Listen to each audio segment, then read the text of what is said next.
Hello everyone, welcome to global engineering BD. Table fan controlling connection. আমাদের বাসা বাড়িতে যে টেবিল ফ্যানগুলো থাকে সেই টেবিল ফ্যানগুলোর যে চারটা সুইচ থাকে, অর্থাৎ অফ সুইচ, হাই, লো, মিডিয়াম সুইচ, এই সুইচগুলো আমাদের টেবিল ফ্যানের মোটরের সাথে কিভাবে কানেকশন হয়ে থাকে ক্যাপাসিটরের মাধ্যমে, সেই বিষয়গুলো দেখব। এটি হলো টেবিল ফ্যানের মোটর। এই টেবিল ফ্যানের মোটর এবং আরও থাকে পুশ বাটন সুইচ, এরকমের আপনারা স্ক্রিনে দেখতে পাচ্ছেন। এরপরে আমরা এই সুইচ কীভাবে কানেকশন হয় সেটিও দেখব। আরও থাকে রেজিস্ট্যান্স, অর্থাৎ আমাদের এই রেজিস্ট্যান্সের মাধ্যমেই মূলত এই ফ্যানের স্পিড কন্ট্রোল করা হয়ে থাকে।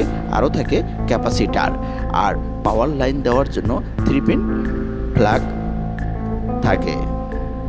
এখন আমরা এই মোটরের যে 3টি কেবল রয়েছে, অর্থাৎ স্টার্টিং কেবল, রানিং কেবল এবং কমন কেবল, এই কেবলগুলো আমাদের মার্কিং বের করতে হবে প্রথমে। এজন্য আমরা এই মোটরের যে কেবলগুলো রয়েছে সেই কেবলগুলোর মিটারের সাহায্যে এর যে কোনটি স্টার্টিং কয়েল কোনটি রানিং কয়েল সেটি আমরা বের করে নেব প্রথমে। আমরা উদাহরণ হিসেবে এই মোটরটির একটি ওয়াইন্ডিং ড্রয়িং এঁকে নিয়েছি। আপনারা দেখতে পাচ্ছেন যে এখানে স্টার্টিং কয়েল এবং রানিং কয়েল এবং কমন প্রান্ত বের করব। কমন প্রান্ত বের করার জন্য আমরা এই ব্ল্যাক কেবলকে মার্কিং করব। এখন আমরা এই যে মোটরের স্টার্টিং কয়েল এবং রানিং কয়েল, এই কোন প্রান্ত সেটি আমরা বের করে নেব। এজন্য আমরা মিটারের সাহায্যে এর মেপে নেব যে কোন ওয়াইন্ডিংয়ের কত ওহমস বাতাচ্ছে বা কত রেজিস্ট্যান্স দেখাচ্ছে এই মোটরের জন্য। আমরা উদাহরণ হিসেবে স্টার্টিং ওয়াইন্ডিংয়ের লাল কেবল রেখেছি। তো আমরা এই লাল কেবলের এক প্রান্তের সাথে আর ব্ল্যাক কেবল কমন প্রান্তের সাথে যদি আমরা অ্যাবোমিটার ধরি, তাহলে আমাদের এর ওহমস দেখাবে 240। এটি আমরা উদাহরণ হিসাবে আপনাদেরকে দেখাচ্ছি। এরপরে যদি আমরা ব্ল্যাকের সাথে আমরা ব্লু কালারটি মিটার ধরি, তাহলে আমাদের এখানে দেখাবে 200।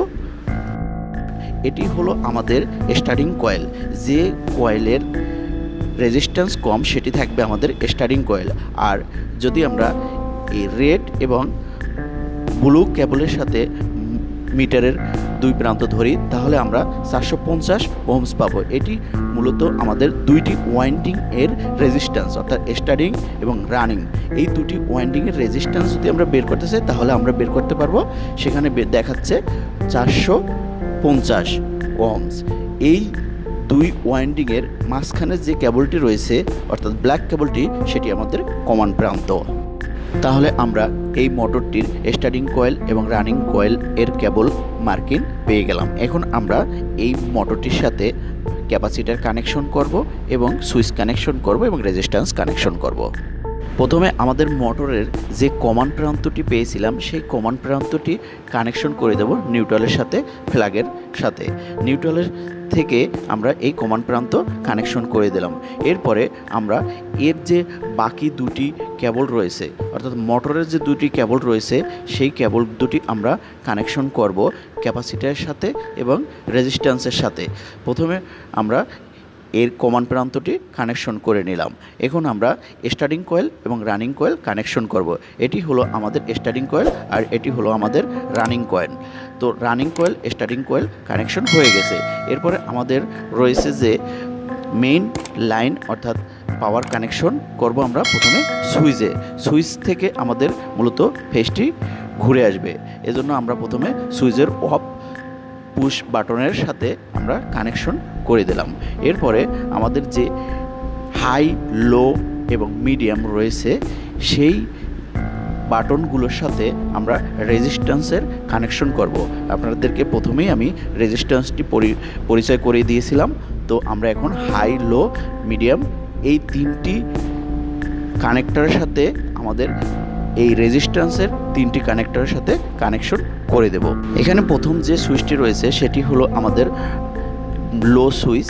এই লো সুইচটি আমরা এখানে কানেকশন করে দিলাম রেজিস্ট্যান্সের একদম লাস্ট প্রান্তের সাথে, এবং আমাদের সুইচের প্রথমে 1 নাম্বার অর্থাৎ মিডিয়াম সুইচটি আমরা কানেকশন করে দেব রেজিস্ট্যান্সের মিডিয়াম এর কানেক্টরের সাথে, এবং হাই সুইচটি আমরা কানেকশন করে দেব আমাদের রেজিস্ট্যান্সের 1 নম্বরের কানেক্টরের সাথে।